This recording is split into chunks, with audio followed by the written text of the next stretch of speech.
Hello everybody, welcome back to my channel Learn English with Yasvi. So today I'm going to tell you chapter 9, A Bicycle in Good Repair, part 2.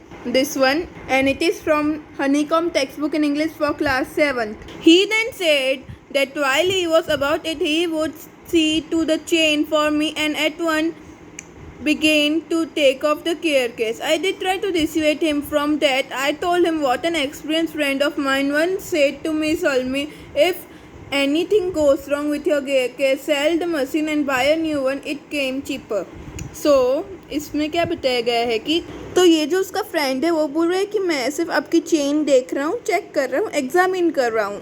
फिर मैंने बोला कि कितना experience friend है मेरा, और मेरा फ्रेंड ऐसा बोलता है कि ये अगर ये गियर केस टूट जाता है तो फिर इसको बेच देना और नया जो गियर केस है वो खरीद लेना. जो नया वाला आता है वो सस्ता आता है. ऐसा कौन बोलता है? ये जो उसका फ्रेंड है वो. He said people talk like that who understand nothing about machines. Nothing is easier than taking of a gear case. तो वो बोलता है गियर केस निकालना तो बहुत ईजी है. I had to confess him he was right. In less than 5 minutes he had the gear case in 2 pieces lying on the path and he was growling for screws. He said it was always a mystery to him the way screw disappeared. मेरे को मानना पड़ा कि वो सही था और 5 minute के अंदर उसने जो गियर केस था वो 2 टुकड़ों में तोड़ दिया और जो ऐसा लग रहा था कि जो गियर केस जो पाथ पे पड़ा है वो स्क्रूज ढूंढ रहा है. जो क्योंकि स्क्रूज थे वो तो डिसअपियर हो गए, यानी कि दिखाई नहीं दे रहे थे. उसने सब जो स्क्रूज थे वो गुम कर दिए. Common sense continue to whisper to me, stop him before he does any more mischief. You have a right to protect your own property from the ravages of lunatic. Take him by the scruff to the neck and kick him out of the gate. But I am weak when it comes to hurting other people's feeling and I let him muddle on. तो जो वो जिसके घर पे जो friend गया था वो सोचता है और बोलता है कि मेरा जो कॉमन सेंस है वो तो मेरे को ऐसा बोल रहा था कि ये लड़के को ये घर से बाहर निकालो, कितना नटखट है, कितना शरारती है. आपको आपकी प्रोटेक्ट करने का, आपकी जो प्रॉपर्टी है उसको प्रोटेक्ट करने का राइट है. और इस लड़के को उसके जो नेक के जो कॉलर है उससे पकड़ के उसे बाहर घसीट, तो आपकी प्रॉपर्टी को कोई ऐसा कर रहा है, आपको समझ आ रहा है? ऐसा उसका कॉमन सेंस बोल रहा था. But I am weak when it come, यानी कि वो वीक हो जाता है जब पीपल की फीलिंग्स हर्ट होती है. तो उस बात पे जो जिसके घर पे गया था वो बहुत वीक हो जाता है. यानी कि इसमें जो ये है ना, ये जिसका घर था उसको दूसरों की फीलिंग्स हर्ट करना अच्छा नहीं लगता, इतना बताया गया है. He gave up looking for the rest of the screws. He said screws had a knack of turning up when you least expected them, and then that now he would see to the chain. He tightened it till it would not move. Next he loosened it until it was twice as loose as it was before. Then he said we had better think about getting the front wheel back to its place again. तो फिर क्या किया उसके friend ने screws के लिए search करना बंद कर दिया और फिर ऐसा बोलने लगा कि फिर ये तो स्क्रूज होते हैं, ऐसे घूम जाते हैं, आप उसकी टेंशन नहीं लो. और फिर वो चेन देखने लगा. उसने इतनी टाइट कर दी कि आगे साइकिल भरे ही नहीं, और फिर इतनी लूज़ कर दी, मतलब ट्वाइस टाइम, यानी कि 2 टाइम दुगनी लूज़ कर दी चेन. और फिर बोला कि अभी हमें फ्रंट व्हील को उसकी जगह पे वापस लगा देना चाहिए. I held the fork open and he worried with the wheel. At the end of the 10 minutes, I suggested he should hold the fork and that I should handle the wheel and we changed places. कम से कम 10 minute इनको सोचने में लगे कि हम लोग क्या करें. तो फिर जिसका घर है उसने बोला कि जो उसके फ्रेंड को ऐसा बोला कि आप ये फॉर्क पकड़ो और मैं ये व्हील फिट कर देता हूँ, वो मेरे पे छोड़ दो व्हील फिट करना. और फिर इन दोनों ने अपनी जगह एक्सचेंज कर ली. इधर ऐसा बताया गया है. At length we did get the thing into position and that moment it was in the position he burst out laughing. I said what is the joke? He said well I am an ass. मतलब जब इन्होंने wheel fit कर लिया तो फिर इसका जो friend है वो हंसने लगा. तो फिर ये जो है ये पूछता है कि क्या बात है, क्यों हंस रहे हो, क्या जोक है? तो उसने बोला ठीक है चलो बताता हूँ. It was the first thing he said that made me respect him. I asked him what had led him to the discovery. He said we forgotten the balls. यानी कि ऐसी पहली चीज़ है जिसके लिए मैं उसको रिस्पेक्ट करना चाहूँगा. उसने बोला कि हम लोग तो बॉल्स को भूल गए. बॉल्स यानी एक टाइप की जो बेयरिंग्स होती है ना इस टाइप की, वो तो वो भूल गए अंदर फिट करना. I looked for my hat. It was lying topsy turvy in the middle of the path. Topsy turvy means ups and down, यानी कि वो पाथ पे ऐसे ही पड़ी थी उसकी कैप, जिसके अंदर ये पड़े थे. आपको दिख रही होगी ये कैप पिक्चर में.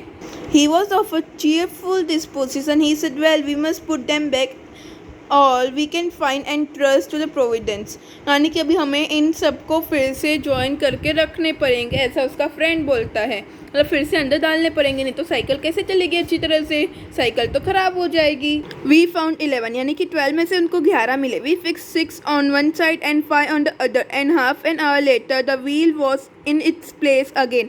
यानी कि हमने 6 एक साइड पे फिक्स की और 5 मतलब दूसरी साइड पे, क्योंकि एक गुम था तो उनको 5 फिट करने पड़े दूसरी साइड पे. The wheel was in the place again, यानी कि जो व्हील था वो अपनी जगह पे वापस आ गया. It need hardly be added that it really did wobble now. A child might have noticed it. He said it would do for the present. I said watching you to do this is of real use of me. It is not only your skill that fascinates me, it is your cherry confidence in yourself. Your inaccept people hopeless. Sorry, it is hopefulness that does me good. Thus encouraged, he set to work to refix the gear case. He stood the bicycle against the house and worked from offside. Then he stood against the tree and worked from the other side. Then I held for him while he lay on the ground with his head between the wheels and worked at it. He took it away from me and doubled himself across it. He still lost balance and slid over to his head. इधर बताए जो ये था ना, तो वो बोलने लगा, मैं तो आपको देख के खुश हो गया. ये वो एंकरेज करने लगा उसको. ये एंकरेजमेंट जो उसको मिली, उससे जो उसका जो दोस्त था ना वो गियर के फिट करने लगा. फिर से वो घर के आगे साइकिल लगा के दूसरी साइड से वर्क करने लगा. फिर वो एक ट्री के इधर खड़े रह के दूसरी साइड से वर्क करके लगा. इस तरह से वो पूरा करने लगा. और फिर उसने अपना सर 2 व्हील्स के बिटवीन में रखा, यानी कि बीच में रखा, और थोड़ा सा ऑयल अपने आप पे भी गिरा दिया.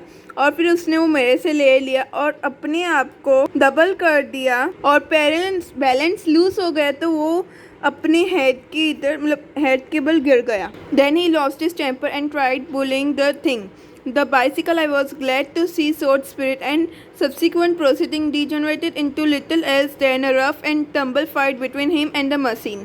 यानी कि फिर उसके घोस्ट नहीं, इस दोस्त का गुस्सा निकल गया ये बेचारी साइकिल के ऊपर. ऐसा लग रहा था कि उन दोनों के बीच में रफ़ और टम्बल फाइट हो रही है. ये वर्ड काफ़ी इम्पॉर्टेंट है. फाइट या इसके वक्त ये यूज़ कर सकते हैं.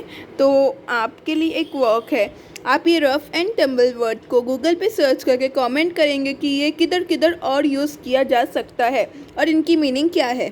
One moment the bicycle would be on the gravel path and he was on the top of it. The next the position would be reverse, would be standing flush with the victory. The bicycle firmly fixed between his leg, but his trim would be short-lived. But the sudden quick movement, it would free itself and turning upon him hit him sharply over the head with one hit handle. क्या हुआ, एक बार मतलब एक moment में हमको ऐसा महसूस होने लगा कि जो बाइसिकल है वो पाथ पे आ गई है और फिर जो वो है विक्ट्री अनाउंस कर रही है, भाई मैं जीत गई. उसके लेग्स के बिटवीन खड़ी है, यानी कि लेग्स के बीच में खड़ी है. और फिर थोड़े ही टाइम के बाद वो उसके ऊपर चढ़ जाता है बाइसिकल के ऊपर. तो इस टाइप की उसकी विक्ट्री दिखाई गई है. उसके बाद बाइसिकल अपनी विक्ट्री लास्ट में कैसे दिखाती है, थर्ड टाइम वो क्या करती है, जब दूसरी बार जब लेखक ने उसके मतलब लेखक के दोस्त ने जब उसके ऊपर बैठ गया तो फिर वो सेकंड टाइम हुआ. और थर्ड टाइम में क्या किया उसने जो अपने हैंडल्स होते हैं ना, हैंडल यानी कि आपको ये दिख रहा होगा ब्रेक के इधर जो हैंडल्स होते हैं ना, वो इसके फ्रेंड के सर पे मारे. तो लेखक को क्या लगा कि ये जो बाइसिकल है उसकी स्पिरिट आ गई है, यानी कि उनके अंदर जान आ गई कि ये तो ना इस टाइप की फाइटिंग कर रहे हैं. At 1:45, dirty and vessel cut and bleeding, he said, I think that we will do, and rose and wiped his brow. The bicycle looked as if also had enough of it which had received most punishment. It would have been difficult to say. I took him into the back kitchen where so far was possible he cleaned himself and then I sent him home. और जैसे ही दोनों की fighting ख़त्म हुई, ये कहना मुश्किल था कि किसको ज़्यादा punishment milli.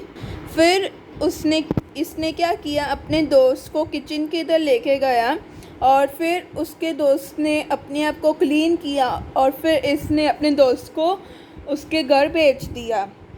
Thanks for watching. Please subscribe my channel and also press the bell beside the subscribe button and also like and share my videos.